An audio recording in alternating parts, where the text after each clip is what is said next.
Olá, sou Clodoaldo Amorim, advogado, atirador esportivo nível 3, instrutor credenciado no Exército e na Polícia Federal.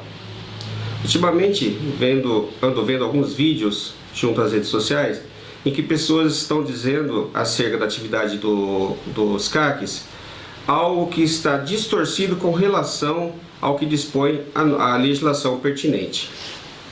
Por primeiro, eu gostaria de esclarecer alguns princípios, começando pelo princípio da legalidade penal, instituído no artigo 1º do Código Penal, que assim dispõe: não há crime sem lei anterior que o defina e não apenas sem prévia cominação legal. O que significa dizer isso? Significa dizer que nós, os particulares, podemos fazer tudo aquilo que a lei não proíbe. Ou seja, se a lei não nos proíbe, essa conduta não é tipificada como sendo um ato ilícito. Já a administração pública deve obedecer ao princípio da legalidade, ou seja, só pode fazer a administração pública tudo aquilo que a lei determina. E isso está esculpido no artigo 37 da Constituição Federal, onde lá dispõe que a administração pública deve obedecer a tais princípios, ou seja, o princípio da legalidade, impessoalidade, moralidade, continualidade, dentre outros. A Lei 10.826 de 2003, seu artigo 9º, dispõe o seguinte: eu vou fazer a leitura do artigo para que nada escape acerca do que realmente dispõe a legislação.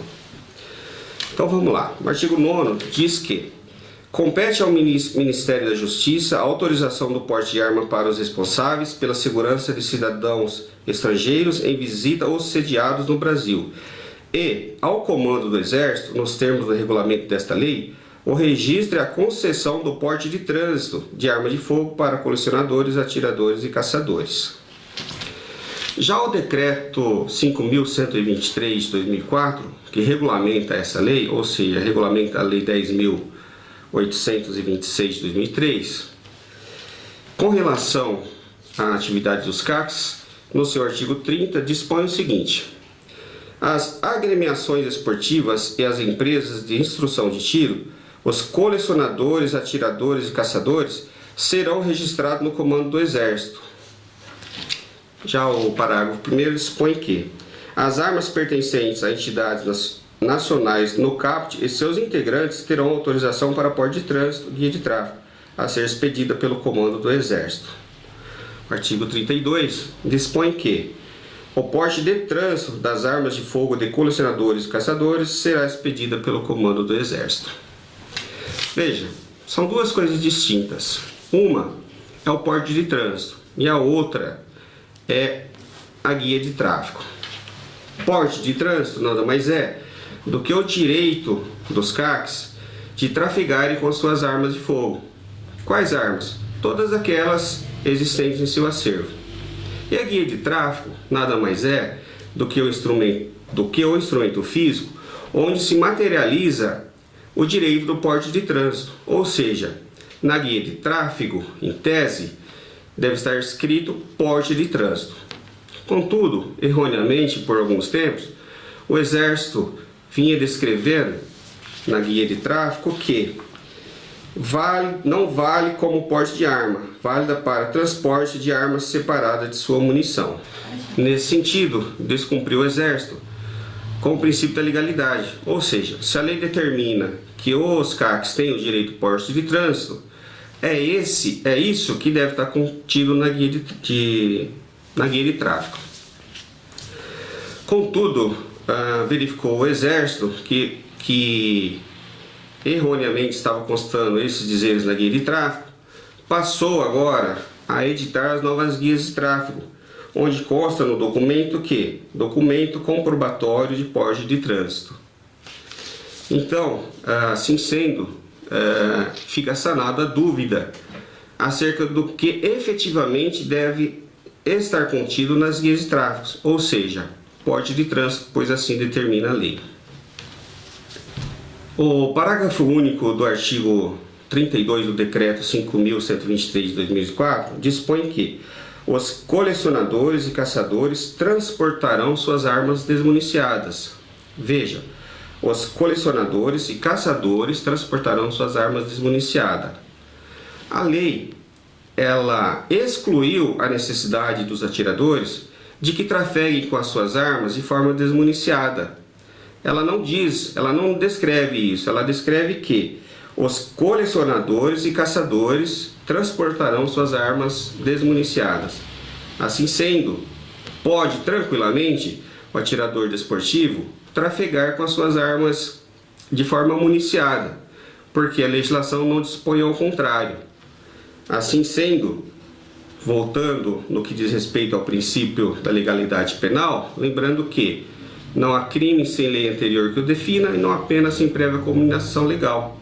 Ou seja, a legislação não está proibindo, ela não está impondo a condição do atirador desportivo de trafegar com as armas do seu acervo de forma desmuniciada. Contudo, vem ocorrendo que alguns atiradores desportivos que estão trafegando suas armas de forma municiada acabam sendo presos por agentes públicos e, a nível de Tribunal de Justiça, acabam sendo absolvidos, inclusive com base nesse dispositivo legal, ou seja, de que o atirador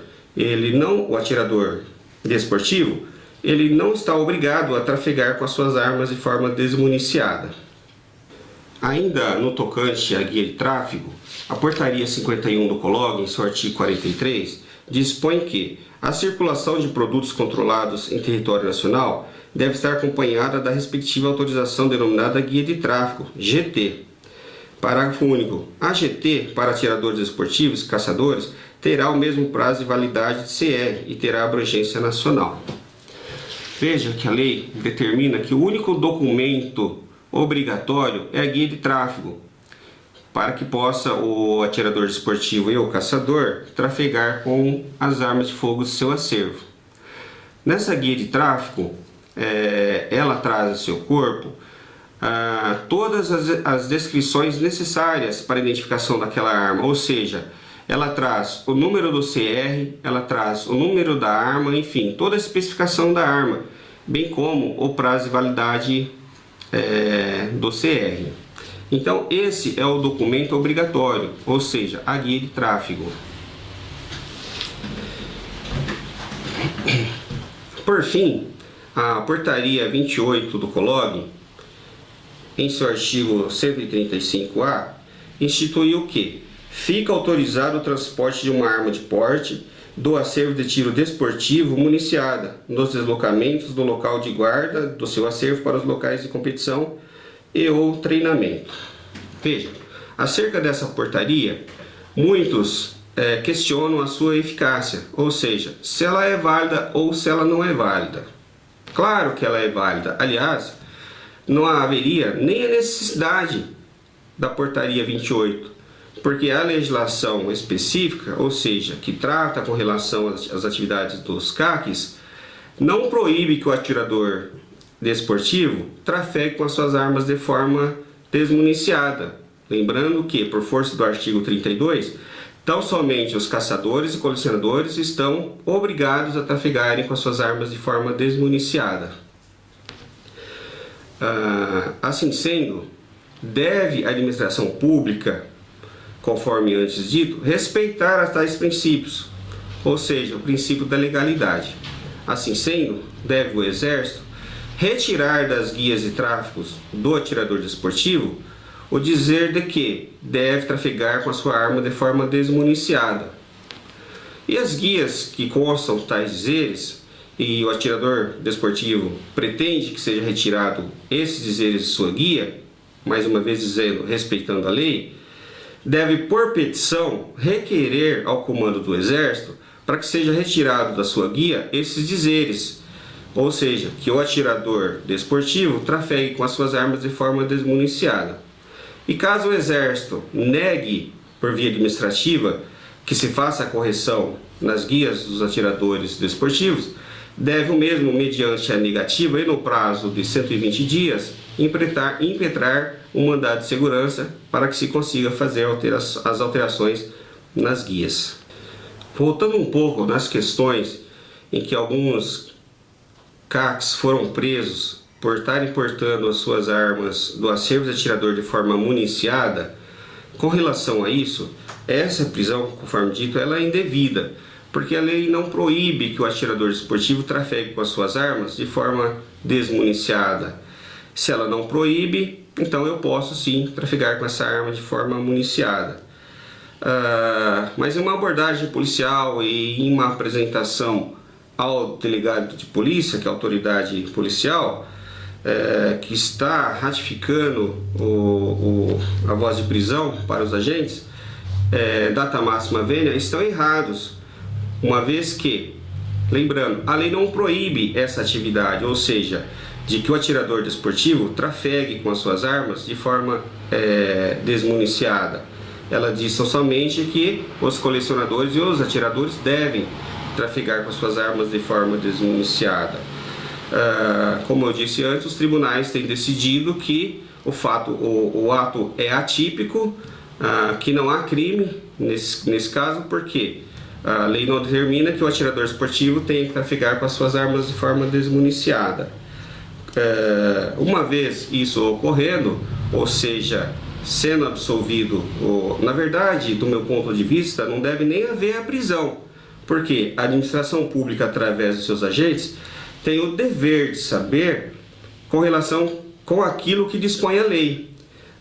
Então, se a lei está prescrevendo que tão somente colecionador e caçador deve trafegar com a sua arma de forma desmuniciada, em contrapartida, ela isentou o atirador dessa condição.